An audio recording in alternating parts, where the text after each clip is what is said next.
Hi, and welcome back. Focal Point, AFR Talk. Brian Fisher is my name. The program is Focal Point, the network AFR Talk.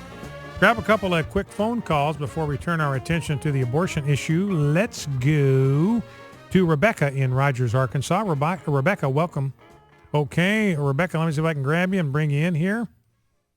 Okay, it's not happening for me. So I'm in passive mode. Let me see if I can get that switched around. I think I just lost everything. Let's see, we're having some trouble with our call screener software. Try it now. Well, let's try talking to her. If I can get it to open up. Rebecca, are you there? Brian, I'm here. Yes. All right, Rebecca. Sorry for the problems we're having with our call screener software. But anyway, glad you're on the program. What's on your mind? That's all right. Cal Beisner brought to my mind, I went to the Quorum Court meeting in northwest Arkansas, Benton County, just the other night. Washington County next to us has done the same thing. We appealed to the members of the Quorum Court to make a resolution against President Obama's memorandum. It's called The Great Outdoors. I've just lost it. Just a sec. Anyway, it concerns the Blue Wave. America's Great Outdoors is Obama's memorandum. And then in January, Secretary of the Interior Salazar issued a secretarial order 3321, which authorized federal agents to put the White River watershed into the Blue Way designation. And what is that? What does that mean for it to go? What does it mean for it to have that designation, that Blue Way designation? What does that mean? Okay, Connecticut was first last year. Now Arkansas and Missouri, a little more than 500,000 acres in Arkansas, mostly Arkansas, and some in Missouri along the White River and its tributaries, 180 feet on each side of the waterways. I suppose that includes creeks. And so what you're saying is this would put that under the direct control of the federal government then? Is that? Yes, they say they do not intend to take away property rights. They do not intend is the operative word, to do these things, but it says it's going to, it's placing 10% of farms, this is supposed to be voluntary, into conservation programs, and then develop conservation programs for 75% of the remainder of the farms. And one thing is reducing on-farm water consumption by 20%. So that's sort of a goal, and so that's kind of similar to the thermostat deal, where they're going to tell you how much water you're going to be able to have for your fields. And, you know, we saw that, Rebecca, in California, where farmers, San Joaquin Valley, I lived there for a long time. My family was there till my parents died. That was the richest most fertile agricultural region virtually in the world. And a lot of the farms there got turned into dust bowls because the government shut off their water. They wanted to save this little bait fish, the Delta smelt, about 3 inches long. We got to protect enough water for this little Delta smelt so you can't have water to grow your crops, and there was nothing that the farmers could do. Yeah, and one thing, they want to increase flooding of agricultural land, take away what we can grow, for wildlife habitat by 10% in the first 3 years, and then an additional 20% in 3 to 7 years. And they might even knock down the dams. And then the price of food goes up because they're taking land out of production, and they're taking down dams, or they won't let you build them, so you lose the ability to irrigate as well as to have hydroelectric power, and then the cost of food goes up, and everybody complains, and they complain to the grocer or whatever, when it's really the problem of environmental policies that come from the government. All right, Rebecca, listen, thank you for the heads up, and it's out there everywhere, ladies and gentlemen. Let's go to Martin in Richmond, Virginia. Martin, welcome to Focal Point. What's on your mind? Hey, how you doing today, Brian? Good, I'm doing fine. How are you? All right, I'd like to make two comments, one on climate change and one on, the oil production. All right, go ahead. First, oil production. there is not an oil company on this planet that's going to flood the market with oil. I don't care if it was falling out of the sky. Why sell it for $20 a barrel when you can sell it for 90? I mean, so when people try to put that off on the government, it just does not make any sense to me. Well, Martin, you know that production. Hold on. You know that production on state lands and private lands is up. They are increasing production of oil on state lands and private lands. Oil production on federal lands has gone down because President Obama will not allow federal lands to extraction industries on federal lands. So that affects the price of oil that you pay at the pump. It's just classic supply and demand.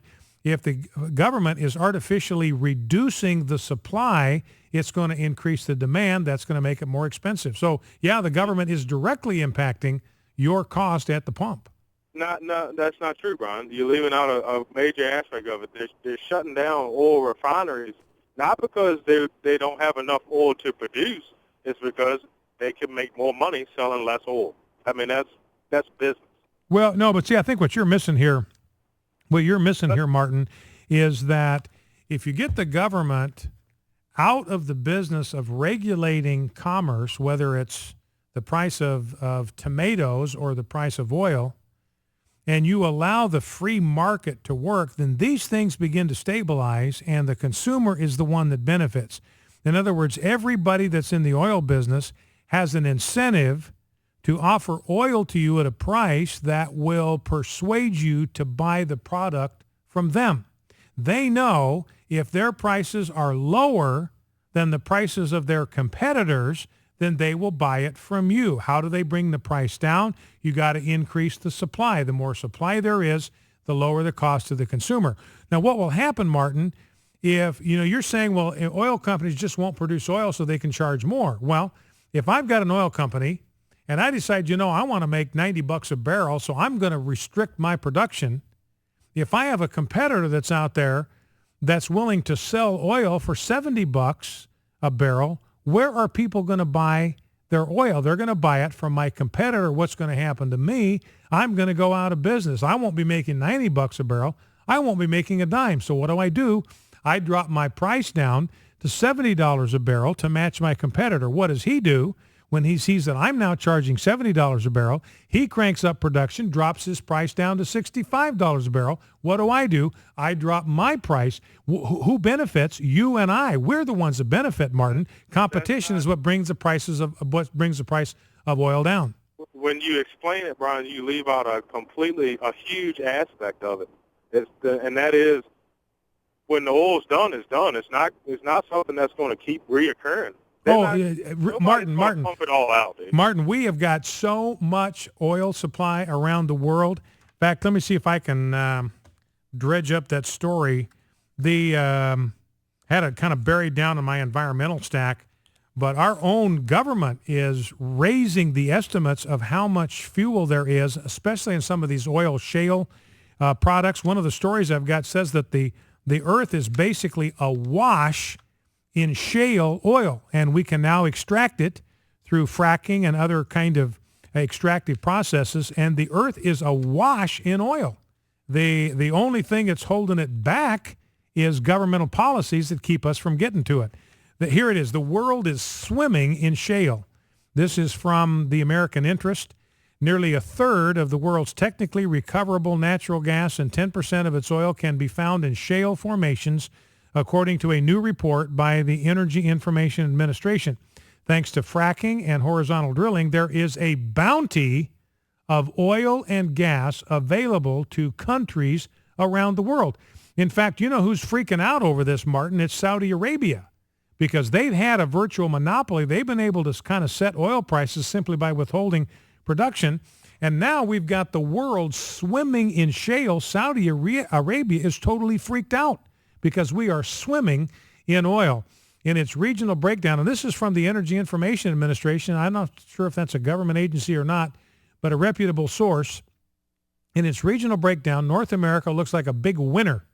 Of the 41 countries surveyed, Mexico had the 7th and Canada the 9th largest reserves of shale oil, while the U.S. was second only to Russia.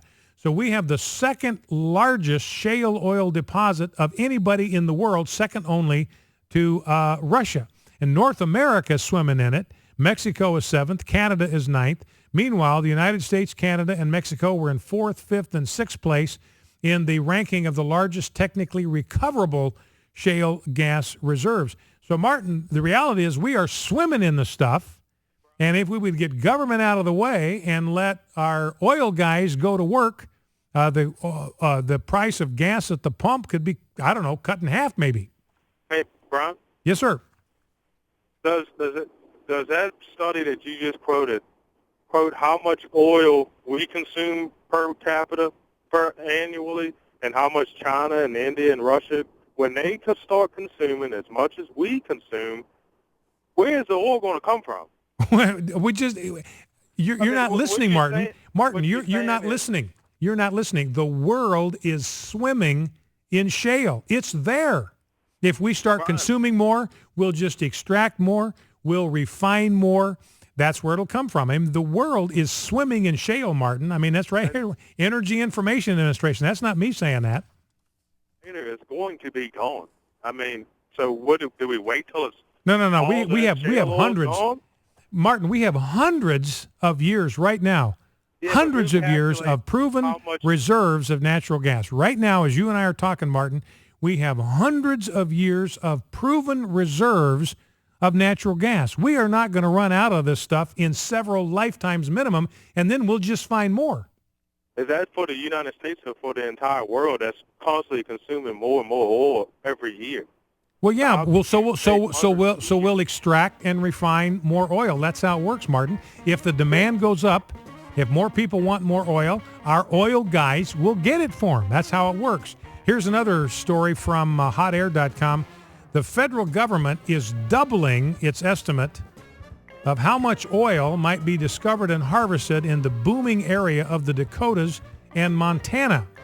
The surge comes primarily because of the Three Forks Shale Formation, which lies mostly in North Dakota and crosses into South Dakota and Montana.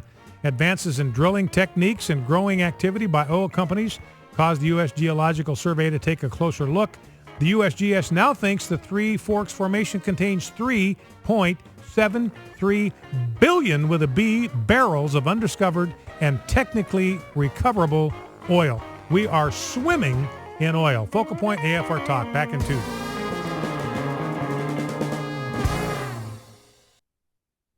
For 2,000 years, Jesus has been judged by how well his followers have imitated him. And sometimes